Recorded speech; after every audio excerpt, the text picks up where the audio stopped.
Jelajahi cara baru mendapatkan informasi. Download Metro TV Extend sekarang.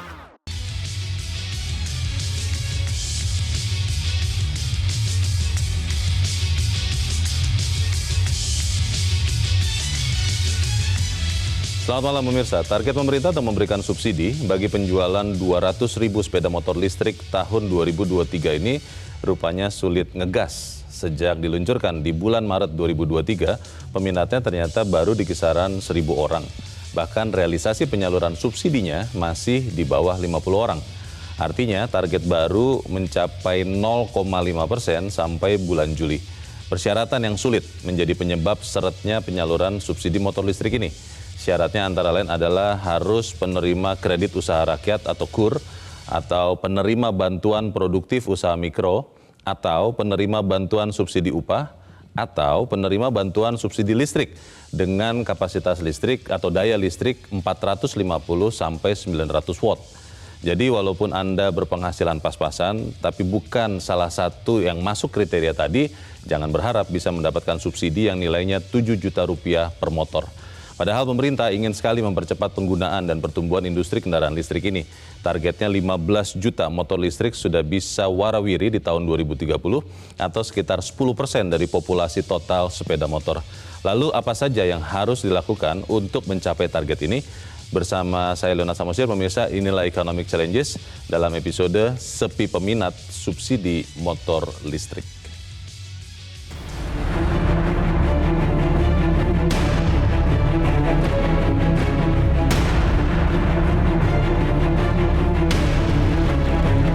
Yang subsidi sampai sekarang belum ada yang mengajukan subsidi. Karena persyaratannya tidak jelas. Tertarik cuma katanya itu prosesnya agak ribet gitu untuk masyarakat biasa. Pelaku UMKM sama daya listrik 450. Kan sekarang jarang ya. Untuk masalah itu kan harus ada untuk pengecasan listrik ya. Tapi di SPBU yang besar-besar juga kalau kita pas ngisi pakai motor biasa itu kan belum ada ya. Ya itu fasilitasnya dibenahi dulu, kayak tempat cas. Subsidi itu diberikan kepada rakyat langsung. Bentuknya adalah PPN yang tadinya 11% menjadi 1%. Ya. Nah, yang diberikan kepada siapa? Yang diberikan tetap kepada pembeli, Bung.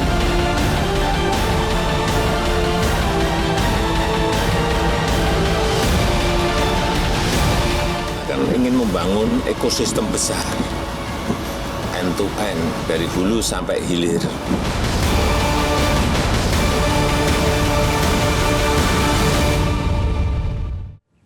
Dan pemirsa, malam ini telah hadir bersama kita di studio Metro TV 4 orang narasumber yang akan membahas bagaimana masalah sepi peminat subsidi motor listrik ini.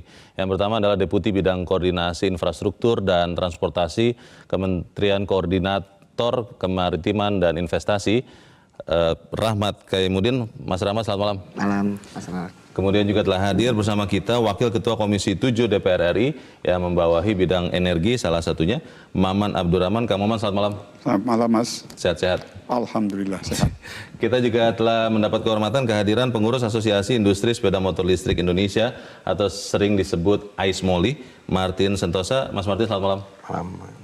Dan juga last but not least, Direktur Selios Bima Yudhistira. Mas Bima, selamat malam. Selamat malam. Kita ingin bertanya langsung kepada Mas Rahmat nih, karena kemarin katanya hari ini itu akan ada rapat terbatas membicarakan soal, katanya yang kami dengar juga, untuk mempermudah persyaratan mendapat subsidi motor listrik. Jadi atau tidak hari ini? Hari ini belum ada rapat terbatas tersebut. Belum berjalan ya? Belum terjadi. Jadi kapan itu kira-kira rapat itu? Ya tentunya kalau mengenai rapat kabinet itu tergantung dengan setnek ya. Oh, rapat kabinet. Kita tunggu dulu dari beliau. Dan dari itu rapatnya memang untuk memperingan 4 syarat yang tadi sudah saya sebutkan di awal atau bagaimana, Mas? Jadi mungkin terlepas kebetulan kalau rapat sidang kabinet atau rapat terbatas itu saya nggak ikut Pak, itu urusan anggota kabinet tentunya. Pak Menko yang ikut kan? Ya, tapi pada prinsipnya mungkin yang bisa kami sampaikan di sini adalah tadi seperti yang dilihat saat ini sejak kita luncurkan memang program penerima subsidi ini jumlahnya masih relatif kecil dibanding dengan target ya. Jadi kita perlu review, ada apa dan kita akan laporkan kepada pimpinan kita. Tentu. Jadi masih belum tahu kapan akan diadakan ratas ini ya, rapat terbatas ini ya? Kita akan laporkan begitu udah terjadi aja. Oke, begitu ada update kita diberitahu ya. Tapi ingin bertanya juga ke Pak Martin, Mas Martin, ini sebenarnya apa benar, kan sebagai pemain ya, sebagai produsen, apa benar sepinya peminat subsidi motor listrik ini karena tadi ada 4 syarat yang harus dipenuhi itu, atau ada penyebab lain sebetulnya kenapa sedikit sekali nih yang mau dapat diskon 7 juta itu? Baik, mungkin kalau dibilang sepi sekali, ini karena pemerintah tidak ingin salah sasaran, Pak. Jadi kami sangat mendukung, dari AS Polri sangat mendukung sekali langkah pemerintah dengan memfilter yang ketat ini, Pak, supaya tidak salah sasaran. Gitu. Jadi mungkin kalau dari kata saya, mungkin belum saatnya aja rame, Pak. Nanti pasti akan rame, Pak. Belum ramai? Belum ramai aja. Itu alasan dari dealer dan juga konsumen, itu sebenarnya karena apa? Ya karena persyaratannya agak ketat, Pak. Makanya itu, karena ketat itu, pemerintah tidak ingin salah sasaran, makanya terjadilah sedikit lambat, Pak, gitu, Pak. Dari target 200.000 motor listrik tahun ini, yang sudah terjual itu berapa banyak? Menurut data terakhir sih 36, Pak, yang sampai di tangan pengguna. 36 motor. Ribu? 36, Pak. 36? Iya, 36. Bukannya sudah ada ribuan yang... Itu peminat, Pak. Peminatnya, Pak. Peminat. Kenapa itu hanya ada 36? Iya, karena syaratnya, Pak. Kan semuanya harus melalui sistem, Pak. Gitu. Syarat yang tadi itu, Pak Martin, apakah memang 1 dan 2 dan 3 dan 4 harus 4-4-nya terpenuhi? Salah satu, Pak. Oh, salah satu? Salah satu. Jadi dan salah satu saja, misalnya saya punya listrik di rumah itu 450 sampai 900 watt, itu boleh untuk mengajukan subsidi meskipun saya bukan penerima KUR, penerima yang lain-lain tadi? Betul. Oh, itu atau ya? Atau, Pak. Pak Rahmat bagaimana Pak? Banyak orang yang memperkirakan tadinya, termasuk saya, bahwa syaratnya itu harus 4 itu.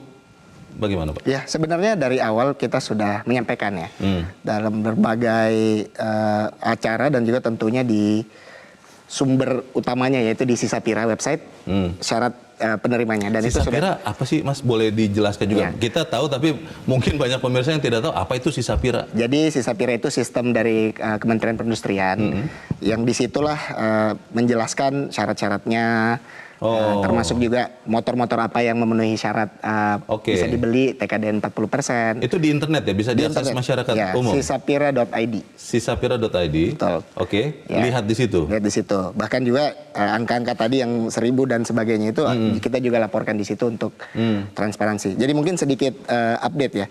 Jadi yang 36 itu adalah yang dealernya sudah dibayarkan subsidinya. Nah, jadi kalau saya baru cek tadi angkanya itu 1010, 136, 36. Ini ada gambarnya juga kita sedang lihat di layar yang sudah tersalurkan 36. 36 itu artinya dealernya sudah dibayar. Yang 136 itu yang sudah mendapatkan STNK dan saat ini menunggu untuk menjadi yang 36 itu tadi, bagian yang sudah dibayar. Nah, 1010 itu, yang kalau digeser sedikit ada 1010, itu adalah pendaftar yang dianggap sudah qualified. Ini dari Sisapiranya ini ya? Itu dari website Sisapira. Website Sisapira. Jadi totalnya adalah tadi 1000. Ini yang kemarin berarti. Ini kemarin. Saya baru lihat tadi 1010. Sampai jam 19 waktu Indonesia Barat malam ini. Mungkin ketika kita bicara nanti ada 3 orang. Sudah akan membeli lagi. Saya ingin ke Kang Maman. Kang Maman, kalau melihat motor ini, apakah memang karena ketatnya persyaratan? Tadi Mas Martin sih melihat dengan positif ya, bahwa ini pemerintah berhati-hati sekali, jangan sampai salah sasaran subsidi motor listrik. Atau ada penyebab lain kalau Anda lihat? Begini Mas, kita harus kembali kepada hitohnya pemberian subsidi motor listrik ini dulu. Kalau saya melihatnya nggak perlu diklasifikasi sasarannya mau kemana. Maksudnya? Ini yang karena gini, semangatnya kan gini, ini beda dengan subsidi yang lainnya loh. Kita lihat subsidi energi, subsidi bantuan sosial, subsidi pendidikan, ini beda loh. Jadi kita harus sama-sama samakan dulu frekuensi semua pihak. Beda apanya nih? Filosofinya atau apa? Begini, secara filosofi namanya subsidi pemberian meringankan, mendorong kepada orang yang tidak mampu. Agar dia bisa memiliki kemampuan daya beli. Itu dulu ya. Tapi saya harus bilang begini dulu, sebetulnya kata-kata yang paling tepat itu bukan subsidi sih. Ini insentif. Insentif. Ini yang harus diluruskan oleh semua pihak. Kalau subsidi energi, kebetulan itu di komisi kita, subsidi energi, bantuan sosial, segala macamnya, menurut saya memang perlu diklasifikasi.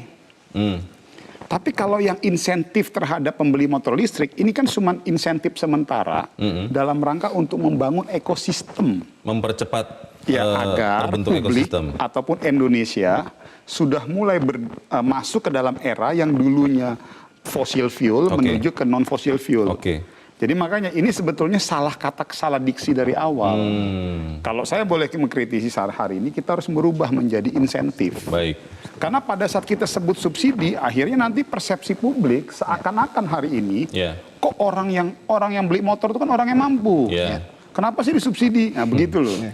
Nah makanya akhirnya jadi complicated permasalahannya. Tadi mulailah dibuat klasifikasi. Harus yang 450 sampai 900 watt. Lalu yang itu juga menimbulkan pertanyaan.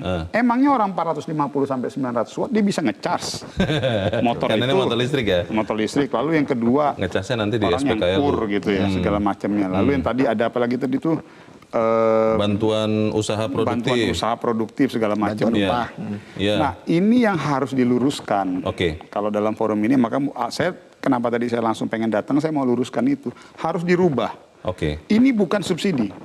Ini insentif. Kalau katakanlah diksinya diubah ya. Memang bukan subsidi. Namanya bantuan ya. Bantuan pemerintah dan insentif fiskal. Nama resminya bantuan. Bantuan atau insentif? Bantuan pemerintah dan insentif fiskal. Katakanlah itu benar Kang Maman. Pertanyaannya adalah kemudian 4 persyaratan tadi harus dihapus. Artinya kalau kita sudah sepakat pada wilayah itu kan dibuat item volume jumlahnya berapa? 200.000 unit ya. Untuk tahun ini. Udah, biarkan saja. Nggak usah dibatas-batasi mau siapapun hari ini. Ya Nawang ini kan dalam rangka untuk merangsang publik yang dulunya nggak ramah dengan non-fossil fuel vehicle. Ini bergeser kepada non-fossil fuel vehicle. Tapi kalau tidak dibatasi, nanti Kang Maman memborong 1.000 unit yang kan dibatasi. Jadi tidak tepat itu bantuannya. Tinggal saya setuju bahwa setiap kakak misalnya hanya boleh 1. Itu pembatasannya. Tapi kalau mengklasifikasi strata sosial, ada yang mampu atau tidak mampu, jadi ini yang menjadi akhirnya jadi menimbulkan dinamika sosial. Di semua pihak. Mas Bima, ini kan selalu perdebatannya adalah apakah ekonomi bebas pasar atau ekonomi subsidi atau dalam hal ini adalah bantuan. Kalau Anda lihat dalam kasus motor listrik, apakah memang sudah tepat caranya untuk memberikan insentif 7 juta itu atau memang ya dibiarkan saja? Jadi ini bukan sekedar masalah syarat ya, saya pikir ya. Kalaupun semua syarat dihapus gitu ya. Yang 4 tadi itu dihapus semua ya, misalnya? Dihapus semua lah begitu ya. Nggak ada pakai strata, orang kaya juga bisa membeli. Pertanyaannya apakah akan langsung otomatis begitu? Tentu kita bicara ekosistem. Bengkelnya. Tadi banyak yang bilang soal pengisian dayanya. Pengisian daya sekarang jenisnya banyak ya. Misalkan rumah tangga 450 VA, tapi kalau dengan baterai yang bisa diambil di minimarket, swap, itu pun juga jadi salah satu. Jadi itu satu hal tapi bisa diselesaikan. Dan situ bisa intervensi pemerintah, bantuannya di sana. Kemudian ada lagi soal pembiayaan. Nah ini repot nih. Kita melihatnya bahwa pemain existing otomotif, itu saya bisa sebut ya Jepang di Indonesia. Infrastruktur semua disiapkan termasuk infrastruktur multi-finance atau pembiayaan. Termasuk motor ini ya, bukan hanya mobil gitu ya, betul. Untuk otomotif dari Jepang itu? Semuanya, bahkan ya sampai truk dan lain-lain. Jadi pertanyaan besarnya adalah ekosistem pembiayaan ini, selama pembiayaan ini masih dikuasain sebagian besar oleh yang terafiliasi dengan keuangan dari Jepang dan mereka punya misi, saya baca tuh roadmap-nya bukan ke mobil atau motor listrik. Mereka justru akan loncat kepada hidrogen. Dan itu artinya mereka nggak mengarahkan pembeli untuk cepat-cepat pindah dari BBM itu ke motor listrik. Nah berikutnya lagi juga ada persoalan misalnya. Sekarang kan kalau isunya adalah mengurangi ketergantungan pada BBM.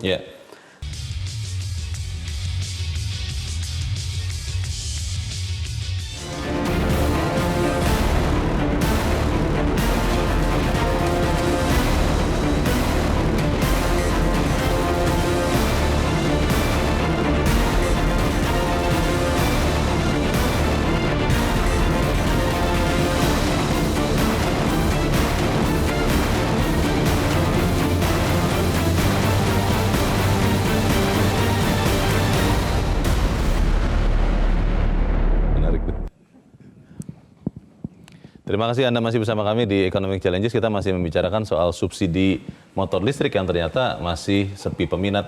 Mas Rahmat, kalau tadi mendengarkan ya filosofi dari yang disampaikan Kang Maman, artinya kan sebenarnya ini bukan untuk masyarakat miskin sebetulnya. Pertanyaannya adalah kalau kemudian ada usulan untuk misalnya melonggarkan atau bahkan meniadakan sama sekali 4 persyaratan tadi, itu doable, bisa dilakukan atau kira-kira seperti apa?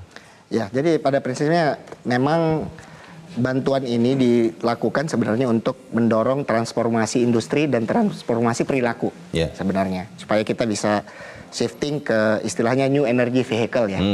Dan tentunya untuk mendorong industri itu ya kita butuh pasar. Jadi ekosistem dan sebagainya itu kan semua chicken and egg ya.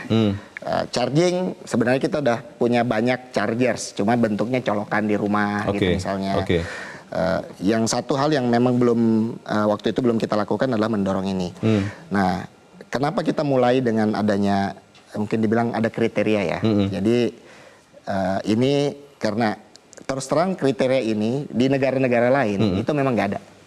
Biasanya yang kita lihat benchmark di India, di Thailand, dan itu juga kita lakukan juga di mobil, itu sebenarnya adalah pembeli mendapatkan gitu, karena perilakunya. Kenapa kita ada? Nah, memang ini untuk pertama karena jumlahnya besar, kita mulai dulu untuk memberikan afirmasi. Kita berikan kesempatan nih kepada teman-teman yang ya ibaratnya mungkin butuh, kita berikan dahulu. Tapi ya jika kita lihat misalnya setelah beberapa bulan kita ini kan sangat minim ini. 36 dari 200.000. Makanya tadi saya sempat kira tadinya 36.000 itu Mas Rahmat. Ternyata 36 unit. 36 unit itu yang setelah melalui semua proses ya. Jadi kita lihat anggaplah 1.000 misalnya. Nah, itu tetap masih relatif terbatas. Jadi ya mungkin kita juga perlu review jika ini secara filosofis tadi kita sampaikan memang keinginannya adalah mendorong yang ingin menggunakan. Jadi ya nanti kita akan diskusikan di pemerintah dengan data yang ada saat ini, apa yang harus kita lakukan untuk mendorong. Kalau bicara tadi ada juga data yang kita tampilkan juga Mas Rahmat, 2030 kan pemerintah menargetkan 10% population ya. Itu dia. Tapi kan sekarang 2023 motornya saja baru yang real ya sudah diserah terimakan kan kurang dari 50 unit. Itu targetnya nggak ketinggian itu. Ya, jadi begini. Ini kita punya waktu 7 tahun dan kalau kita lihat dari beberapa negara, sebenarnya ada namanya tipping point untuk orang itu convert. Jadi yang memang banyak statistiknya itu adalah mobil ya, karena motor ini agak unik ya untuk beberapa negara termasuk Indonesia. Jadi kalau di beberapa negara itu tipping point-nya adalah 5-10%. Jadi begitu udah lewat 5 atau 10% itu bisa naik. Dari total populasi maksudnya? Dari penjualan baru di tahun tersebut. Ya. Jadi misalnya Cina nih, Cina tahun 2022 itu sudah 29% penjualan mobilnya yang new energy.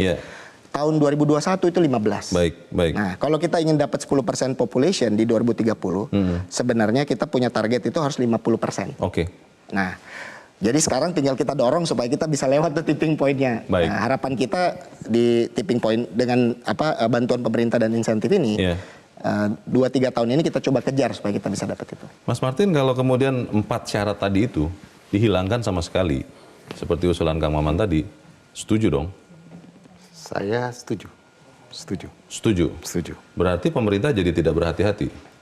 Kan tadi pernyataan awalnya adalah kenapa dibuat 4 syarat, karena pemerintah harus berhati-hati supaya tidak salah sasaran. Berarti kalau dihapus, pemerintah jadi tidak berhati-hati? Nggak juga dong. Bukan begitu? Bukan begitu menurut saya. Jadi 4 syarat itu ada, tapi kan mau dihapus. Kita kan mesti lihat juga minat masyarakatnya, kalau dihapus ada nambah nggak Pak? Kira-kira nambah tidak? Dari kan Anda yang bertemu dengan konsumen atau calon konsumen, itu kira-kira akan nambah nggak? Saya nggak bisa prediksi Pak, saya mesti melakukan survei lagi Pak. Gitu. Tidak ada ketahuan dari konsumen? Kalau sekarang ini saya lihat minat di dealer cukup banyak kok Pak sebenarnya. Cuma kan memang melalui sistem Pak. Ini Pak, sistem yang mengerjakan. Si Sapira itu. Si Sapira itu, oke. Jadi kalau nanti kemudian dihapus syarat itu, katakanlah salah 1 atau 4, itu akan sangat bagus untuk produsen? Ya, menurut saya begitu. Bisa dikatakan begitu. Di tahun ini akan bisa tercapai 200.000 motor listrik terjual kalau menurut Anda? Menurut saya? Iya, Ais Moli nih. Menurut Ais Moli belum bisa tercapai juga Pak, belum. Belum bisa? Belum bisa. Separuh? Mungkin, ada kemungkinan besar separuh. Oke. Kang Maman, kalau melihat keadaan ini, berarti masih susah dong ya untuk mengubah kebiasaan orang menggunakan kendaraan? Begini, saya tadi harus kritisi sedikit. Tadi kan Mas bilang berarti ini diperuntukkan bagi yang tidak miskin. Tidak ada yang miskin, tidak ada yang tidak miskin. Bantuan insentif ini menurut saya diperuntukkan untuk seluruh masyarakat Indonesia. Apapun kelas sosial ekonominya? Ya, mau strata sosial bawah, tengah, atas, segala macam, monggo. Selama memang dia memiliki kemampuan, silahkan. Tapi kan filosofi apapun ya, itu tadi, istilahnya bantuan atau subsidi, kan negara harus membantu yang lemah Mas. Kan tadi saya tidak bilang, membantu yang lain loh. Ini bukan subsidi. Jadi kalau ada yang bilang ini subsidi, sesat itu. Oke. Nama resminya bantuan pemerintah. Ini bantuan pemerintah atau insentif yang dilakukan oleh pemerintah dalam rangka untuk mendorong percepatan perubahan behavior orang. Yang dari dulunya menggunakan fossil fuel bergeser kepada non fossil fuel. Itu dulu tuh yang harus diluruskan. Artinya maksud saya jangan sampai ini jadi geser ke kanan ke kiri. Kalau subsidi energi, subsidi bansos segala macam kita 100% dukung, itu memang untuk masyarakat miskin. Hanya untuk orang miskin. Nah, kalau ini berbeda Mas. Ini tadi saya bilang semangat di situ satu ya. Terus dikunci dulu, kita harus sepakat ini semuanya. Nah, baru tadi kalau memang sudah sepakat dengan semangat itu, artinya apa? Prasyarat yang 1, 2, 3, 4, 5 itu nggak perlu. Dirubah dengan prasyarat yang lain. Nah, apa prasyarat yang lain? Tahan dulu, karena nanti akan kita bahas di bagian berikut. Dan pemirsa tetap bersama kami, Economic Challenges segera kembali.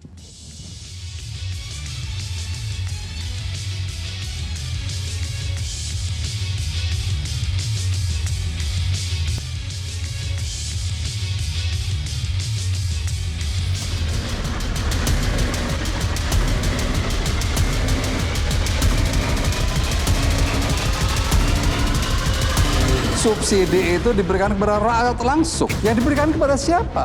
Yang diberikan tetap kepada pembeli, Bung. Tertarik sih tertarik, cuman syaratnya yang ribet.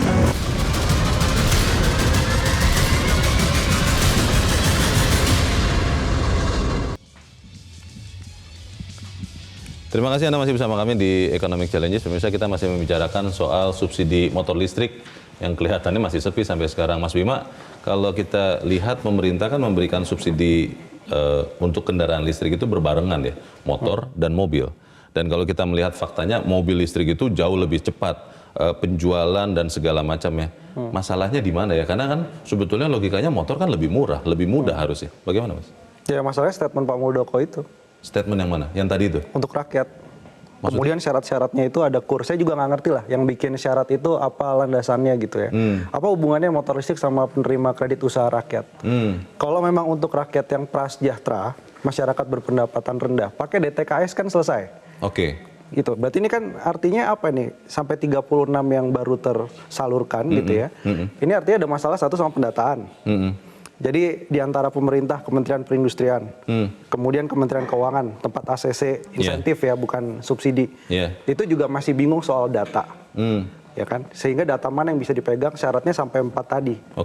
Jadi artinya beda dengan mobil listrik. Kalau mobil listrik dia lebih longgar. Sehingga kalau tujuannya adalah menggeser dari motor BBM ke motor listrik, maka syarat itu harusnya dipersimpel. Cukup ke dealer misalnya menunjukkan KTP.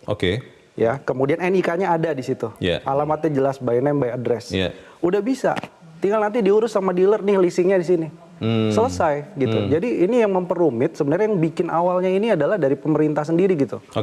Sehingga mereka sekarang jadi bingung, ini mau disebut subsidi karena awalnya adalah untuk rakyat, maka masyarakat juga melihat syaratnya itu kok jadi sama dengan syarat penerima subsidi yang lain. Nggak salah masyarakatnya, pembeli nggak salah. Yang salah adalah yang buat program ini dari awal.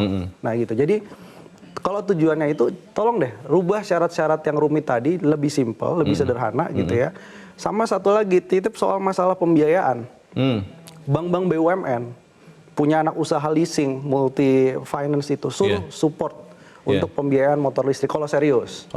Sama satu lagi soal tadi, saya mau pindah nih ke motor listrik, motor lamanya juga harus diurus sama pemerintah untuk konversi dan harus murah juga. Motor bensinnya itu ya. Subsidinya kan tetap dapat juga kan untuk konversi ini kan? Ada. Nah, ada. sorry Mas. Gue kritis. Silakan. Harapan gue sekarang jangan lagi pakai kata subsidi itu. Jadi diganti insentif aja, biar nggak rancu. Insentif atau bantuan? Kan namanya bantuan pemerintah ya. Resminya kan bantuan pemerintah kan Mas. Dan insentif fiskal itu. Nah, itu soal pembiayaan tadi yang sudah disampaikan Mas Bima, Mas Rahmat. Itu kalau untuk konversi itu sama juga dapat 7 juta juga dari motor bensin ke motor listrik. Betul. 7 juta. Masalah pembiayaan ini ada masalah tidak antara prinsipal produsen motornya dengan distributor atau dealernya? Dengar-dengar katanya ada masalah. Jadi memang tadi yang disampaikan Mas Bima itu tepat ya, bahwa pembeli motor itu mayoritas pasti akan menggunakan pembiayaan atau leasing, sehingga dan motor electric vehicle ini tentunya memang barang baru ya. Jadi kalau misalnya leasing standar yang pasti lihat populasinya berapa, nanti harga jual kembali dan sebagainya.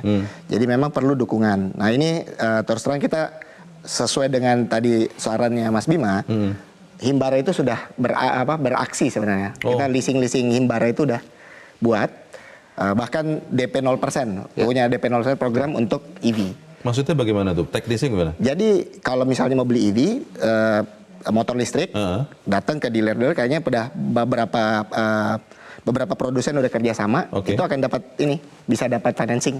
Financing dari bank? Dari bank-bank yang dari leasing yang dimiliki oleh bank-bank Himbara. DP 0%? Mandiri. Ada program DP 0%. Ini sudah resmi, sudah berlaku umum sudah atau hanya kasuistik? Sudah berjalan. Oh sudah berjalan, oke. Tapi 4 syarat tadi yang diusulkan ini kan kalau saya tangkap benang merahnya itu ya Mas Rahmat. 4 syarat itu dihapus aja lah. Itu akan segera dihapus nggak? Masukannya kita terima, nanti akan kita laporkan. Yang bicara ini wakil rakyat loh, wakil kita semua. Kan itu usulan jelas itu. Kalau arahan dari wakil rakyat kita akan diikuti juga ya. Kang Maman kalau lihat begini, kan juga ada pertanyaan soal ekosistem. Tadi Kang Maman juga sudah sempat sebutkan. Yang lebih penting sebenarnya untuk mempercepat itu adalah ekosistemnya dibentuk dulu, literasinya ditingkatkan, sosialisasinya masif, supaya kemudian bahkan kita semua tidak ada lagi ragu bahwa 4 syarat itu, sekarang kan masih ada 4 syarat, itu adalah salah satu, bukan 4-4-nya, atau memang bantuan ini yang digencarkan menurut Anda? Ya gini, ini pasti nanti, kan kita lagi masa reses. Di masa sidang selanjutnya saya pasti Komisi 7 akan agendakan ini, pembahasan ini, dan kita akan dorong untuk, tadi sudah sampaikan di awal ya, bahwa perubahan filosofinya, lalu masuk tadi ke prinsip prasyaratnya. Ada 4 syarat kan hari ini, itu nanti digeser Mas, dirubah menjadi prasyarat yang lain. Bentuknya apa kira-kira? Prasyarat yang mempertimbangkan prinsip keadilan. Apa itu prinsip keadilan? Begini, nggak mungkin dong dalam satu rumah atau satu orang harus bisa dapat sampai 2, 3, 4. Jadi itu mungkin itu yang diblok, itu dibuat constraint. Jangan sampai satu KTP ataupun satu KK dia punya 1 motor, 2 motor, 3 motor. Itu satu. Lalu yang kedua, misalnya bisa dibuat clustering pertama dulu. Siapa yang dituju oleh pemerintah misalnya. Apakah pihak kelompok A, komunitas B, komunitas C. Dalam rangka tadi ini kan, untuk membangun literasi, untuk membangun opini di publik. Bahwa yuk mulai dong kita mulai bergeser kepada non-fossil fuel vehicle gitu, electric vehicle gitu. Kan itu spiritnya. Jadi makanya saya senang sekali nih Mas diundang sama Mas, saya hanya ingin menyampaikan bahwa ini bukan subsidi. Ini bukan program subsidi, ini adalah program insentif yang diberikan oleh pemerintah.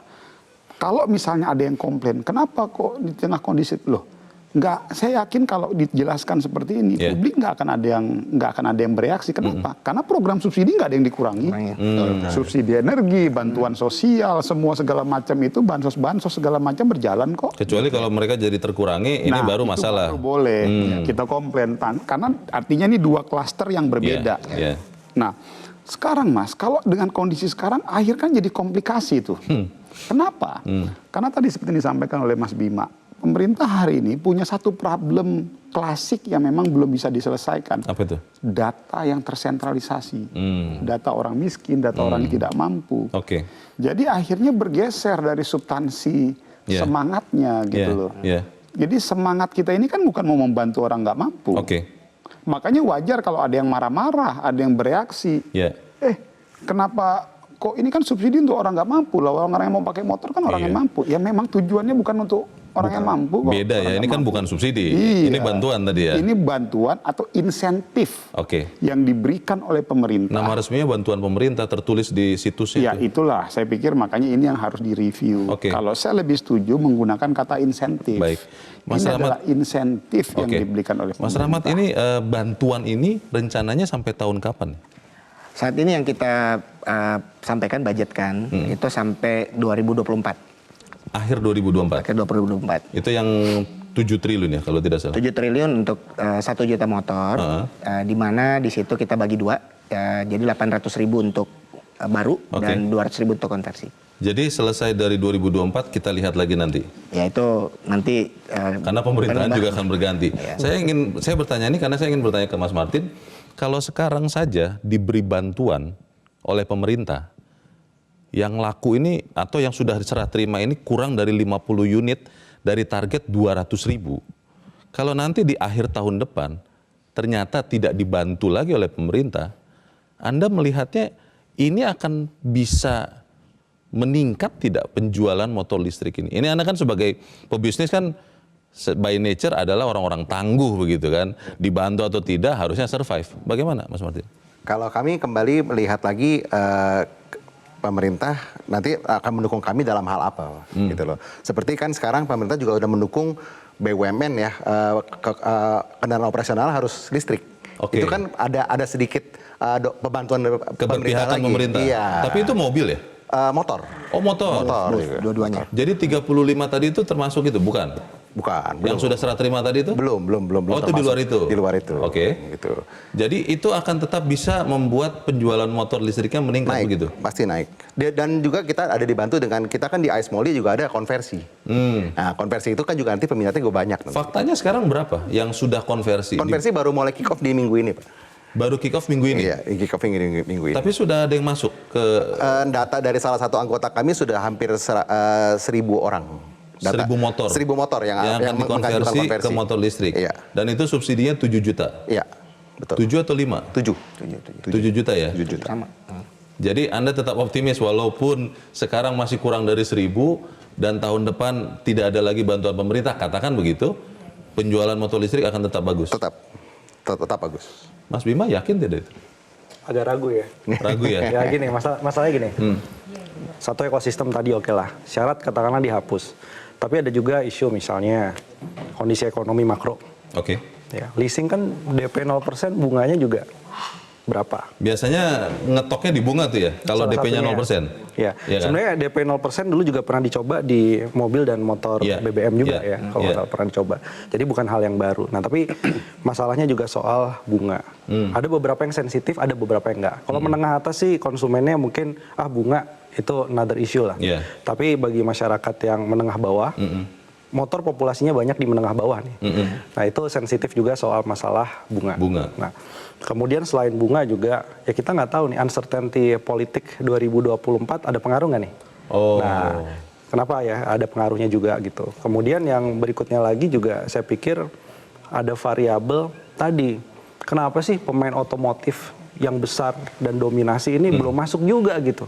Maksudnya yang dari Jepang nih? Iya, saya mau ngomong dari Jepang deh gitu ya. Ada beberapa merekan besar gitu ya, pabrikan besar, dan TKDN-nya saya kira sudah memenuhi kalau dia mau masuk ke dalam kendaraan listrik. Tapi kenapa nggak masuk juga sampai sekarang? Dan seolah-olah mereka tidak dilibatkan atau kurang pressure dari pemerintah sehingga masuk ke dalam skema ini. Itu selama itu kan orang sekarang di Indonesia, Mas, disuruh milih motor listrik, ya mohon maaf ya, dengan merek banyak yang baru, meskipun modelnya menarik gitu, dibandingkan merek existing, mereka akan tetap memilih merek existing. Soal pengenalan dan keyakinan akan brand itu ya? Ya, saya pikir harus ada kebijakan tegas. Ya. Saya dukung satu hal dari Pak Luhut ya, yaitu adanya pembatasan atau mempersulit produksi terutama mobil dan motor BBM existing. Wah. Nah, harus ada kebijakan tegas begitu sehingga orang ada pressure untuk pindah tanpa disubsidi ataupun tanpa bantuan insentif, orang akan pindah. Itu tidak menyalahgunakan kekuasaan nih? Ketika orang dipaksa padahal kan ekosistem kendaraan listriknya kan belum sebagus kendaraan fosil. Argumentasi yang saya ingat di bulan September 2022 kemarin, naikkan harga BBM subsidi. Salah satunya bukan hanya penghematan APBN saja, tapi untuk orang geser juga kepada transport publik dan kendaraan listrik. Jadi itu kebijakan industri aja bisa. Masalahnya tadi kan Kang Maman, Mas Bima sudah bilang katanya selesai masa reses ini akan membicarakan hal ini. Kalau saya konkretkan adalah hapuslah 4 syarat itu. Kalau itu tidak dilakukan oleh pemerintah, macam-macam lah alasannya, kira-kira penjualan akan makin berat, meningkat atau makin berat? Makin berat. Karena gini, dengan kerumitan yang ada sekarang yang kita diskusikan, ini saya khawatir orang agak antipati nih sama motor listrik. Ada perdebatan tujuannya bagus, tujuannya setengah bagus, ya itu perdebatan. Tapi dengan keribetan yang dimunculkan ini, begitu dilepas syaratnya juga, itu ada orang ada masa transisi untuk percaya kembali bahwa membeli motor listrik itu sebenarnya gampang, nggak perlu syarat macam-macam. Dan itu kekurangan selama ini adalah sosialisasi kan. Ya. Dan nggak usah lah pakai aplikasi-aplikasi itu tadi, datang ke dealer dengan syarat yang paling gampang. Yang penting saya setuju tadi, satu kartu keluarga nggak boleh lebih dari 2 misalnya. Asas keadilan tetap dipegang ya? Ya sudah, dapat gitu. Supaya si siapa itu tadi, si Sapira itu, itu juga kan kemudian tidak menjadi masalah. Tapi kita harus jeda dulu bahwa Bapak dan pemirsa tetaplah bersama kami, Economic Challenges segera kembali.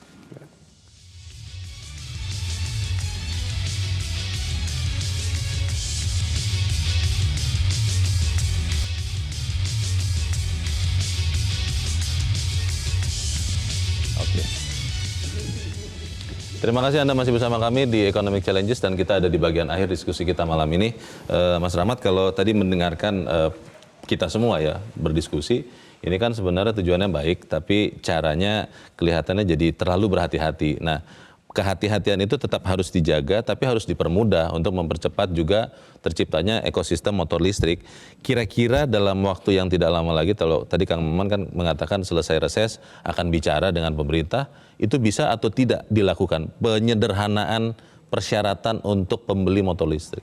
Ya sebenarnya itu adalah kebijakan pemerintah saja dan tentunya dengan masukan-masukan dari publik, dengan data-data yang ada, dan kami sangat appreciate ya masukan-masukan dari teman-teman semua di acara hari ini. Tentunya kita tujuan utamanya tadi seperti yang disampaikan Kang Maman adalah ini adalah transformasi industri dan transformasi perilaku untuk berpindah dari berfosil menjadi non fosil. Jadi apapun yang menuju ke sana akan kita lakukan ya, kita akan usahakan secepat mungkin. Tadi usulan kira-kira adalah Kang Maman tadi yang mengatakan, Mas Bima juga untuk satu NIK itu hanya bisa beli satu karena supaya adil juga. Itu juga mungkin bisa dilakukan juga. Itu adalah usulan yang sangat reasonable ya.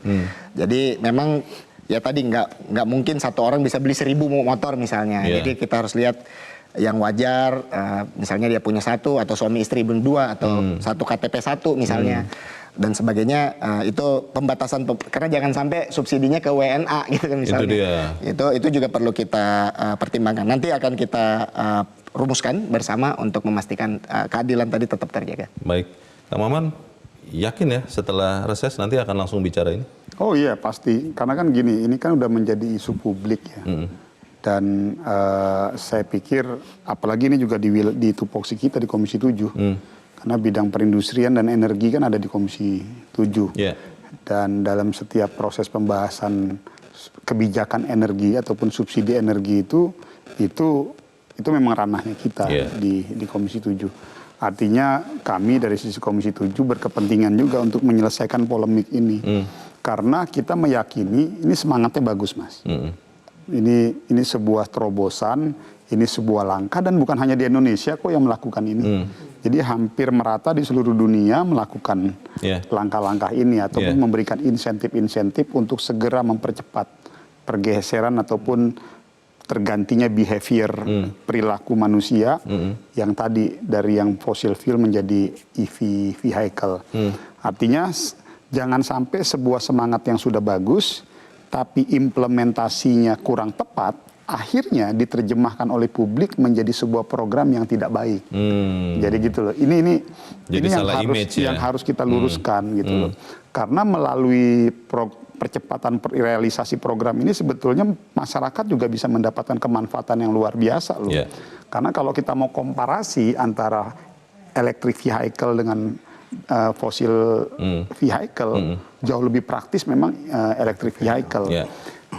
Saya setuju yang disampaikan tadi oleh Mas Bima, tapi tetap prinsip kehati-hatian perlu, sambil juga kita mendorong keseriusan pemerintah dan juga pihak swasta, dan juga mungkin bekerja sama dengan BUMN untuk menyiapkan ekosistemnya. Karena ini nggak mudah loh. Itu tantangan sebetulnya, tantangan besar. Nah, jangan sampai tantangan besarnya aja belum bisa kita beresin, kita disibukkan dengan urusan administrasi kayak begini gitu. Pelepasan 4 syarat tadi Kang Maman itu bisa dilakukan di tahun ini, atau oke deh kita selesaikan tahun ini, tunggu tahun depan begitu, atau seperti apa? Saya pikir kalau terkait itu kita serahkan kepada pemerintah.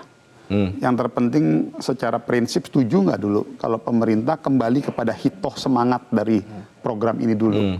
Yang penting kan itu tuh sebetulnya. Kalau memang semangat dasarnya adalah ini ingin insentif terhadap dalam rangka untuk memberikan upaya kita melakukan percepatan transformasi perilaku pengguna kendaraan bermotor.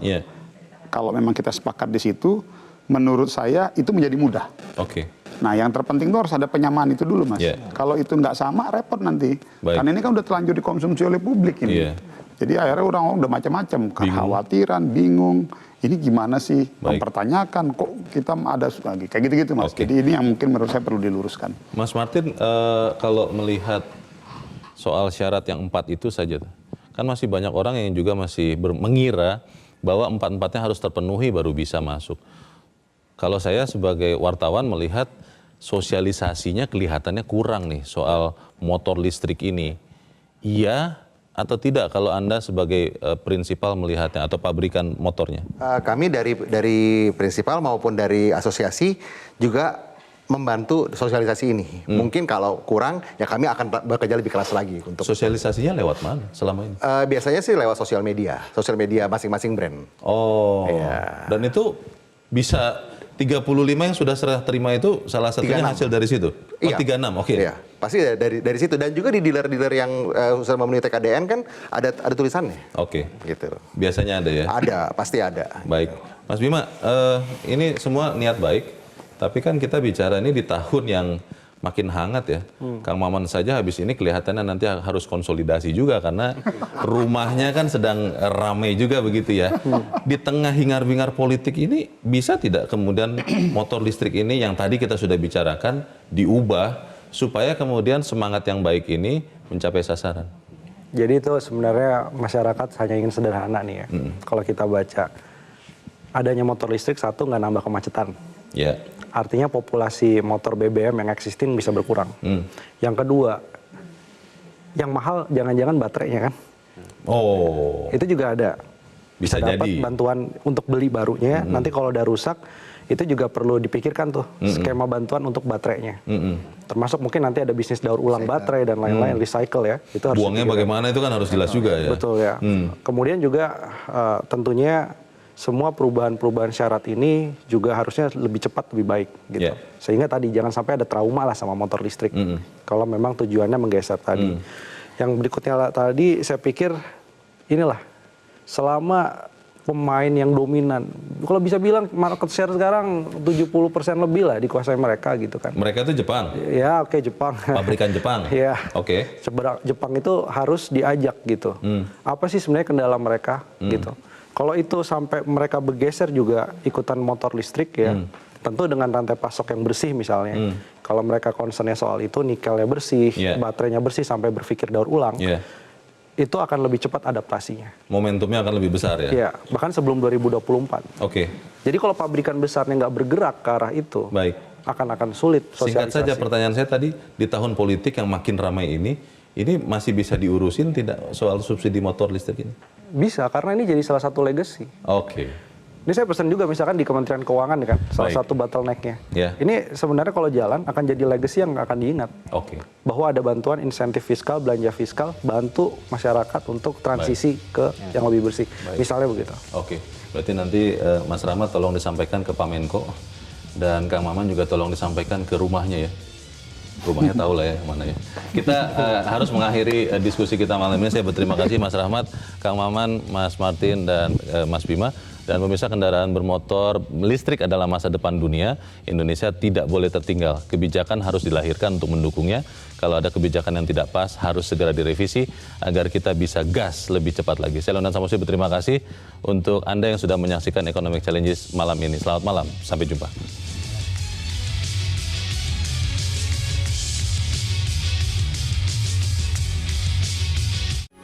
Metro TV